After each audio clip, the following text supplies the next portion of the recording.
everyone, are you in your jammies? I am not, and neither is Papa, but it's time for a bedtime story. What are we going to read tonight?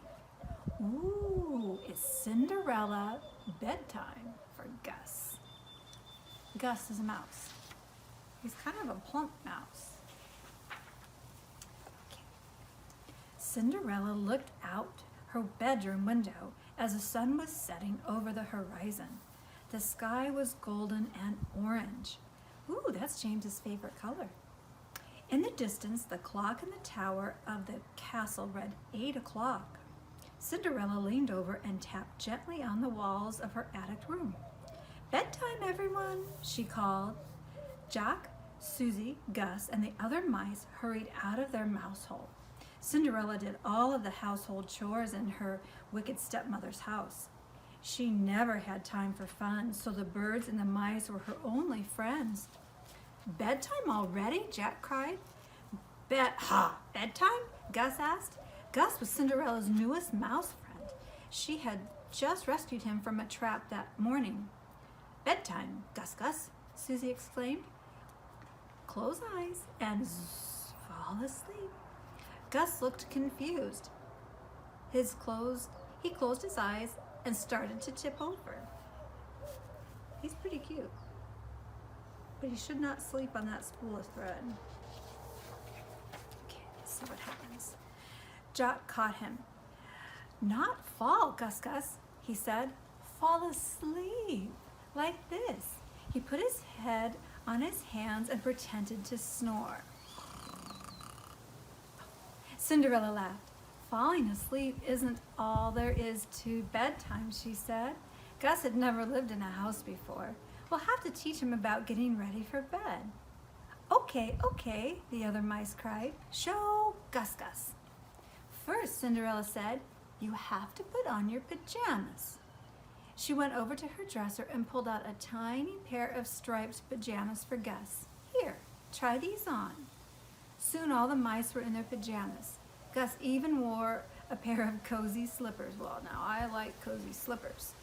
"That's better," Cinderella declared. "Pajamas are much more comfortable for sleeping than regular clothes."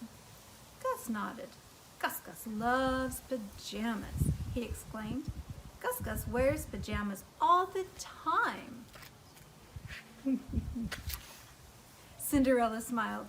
"I'm glad you like your pajamas, Gus, but they are only for while you're sleeping." The mouse nodded. "Now sleep, Cinderella," another mouse cried. Cinderella smiled. "Not quite yet," she said to the young mouse. "First, wash your face and brush your teeth. When you're all scrubbed and brushed, I'll kiss you goodnight, and then Susie will tuck everyone in." The mice began to brush their teeth. Gus said with a smile, tasting the minty toothpaste. The other mice giggled and finished up. Gus watched carefully, and before long, he was done too. Tuck in?" Gus asked.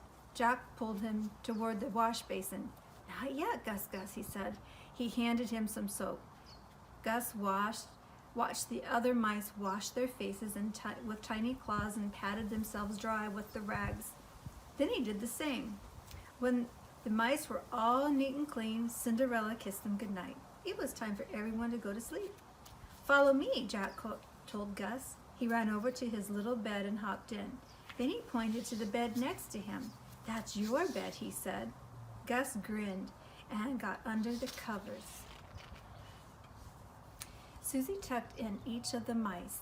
"Story, Cinderella," the mice cried. "Story." Cinderella smiled. "All right," she said. "Once upon a time, there was a young prince who lived in a beautiful castle. He had everything that money could buy: fine clothes, jewels, paintings, and more. But something was missing. He didn't have anyone special to love." She continued the story for a long time. Each time she tried to stop, the mice begged for more.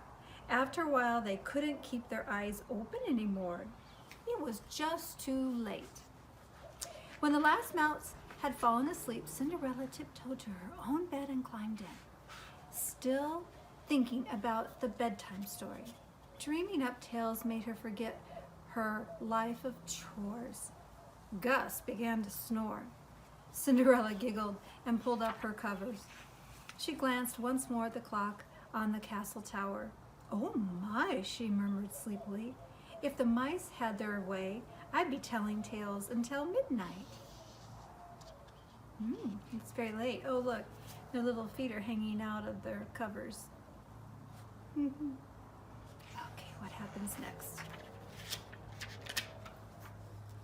She snuggled against her pillow and yawned. "If only," she added sleepily, "some of my stories would come true." The birds began to sing a lullaby, and soon Cinderella was fast asleep, dreaming that someday she'd live in a beautiful castle. Oh, Papa fell asleep. That story worked. Hey. Oh. Well, good night, everyone. I hope you enjoyed the story. Do you think Cinderella will ever live in a castle? Marry a prince? Get away from the evil stepmother? Good night. I love